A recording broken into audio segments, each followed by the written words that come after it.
Et quatrième vidéo, en plus Noël approche et on fait la lettre N, donc c'est parti pour un petit peu de neige. Alors, cette vidéo, en fait, je vais un peu tricher, oui, et je vais surtout vous apprendre la leçon suivante. Parfois, plutôt que de chercher par vous-même à faire un truc compliqué, prenez le plugin qui le fait pour vous. Voilà. Donc, on va simplement utiliser un plugin qui va rajouter notre neige, et du coup, je vous mettrai une petite texture en plus quand même, hein, pour quand même justifier la vidéo.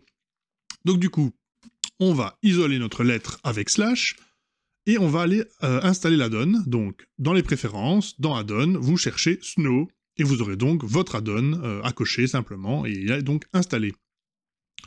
Alors ensuite, avec la touche N, cette fois-ci, dans les options à droite, vous pouvez ajouter votre neige, sauf que moi, elle n'apparaissait pas au bon endroit, donc vous avez deviné un petit remesh, comme d'habitude, de notre modèle, donc modifieur, remesh, aussi en Sharp, on augmente la qualité, et une fois que c'est fait, on va appliquer, comme ça on a un modèle tout propre, voilà.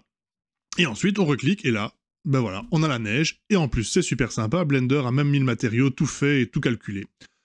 Du coup, on va quand même se permettre une petite texture de brique en dessous, donc on va être dans un autre add-on, cette fois-ci, on va chercher simplement Node Wrangler, vous l'activez, et avec CTRL majuscule T sur votre option, vous allez pouvoir en fait charger tout un ensemble de textures d'un coup. Donc j'ai un ensemble de textures, je vous mets le lien où vous trouvez ce genre de texture, hein.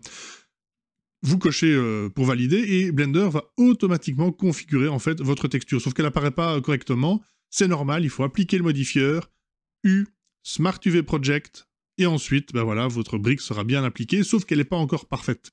Alors on va un petit peu renforcer le nœud que Blender a créé pour faire plus de relief sur la texture, et puis on va aller dans le UV Editing, et on va en fait donc simplement passer en mode édition de l'objet, en vue pour voir les textures, et sélectionner une des faces, et on va réaligner les briques, parce que là elles sont pas alignées, donc simplement dans la vue de gauche, avec G, vous pouvez aligner vos briques, on fait pareil sur l'autre petit bout, hein, donc vous sélectionnez les faces, CTRL majuscule, clic gauche pour avoir tout, et dans la vue de gauche, vous alignez vos briques.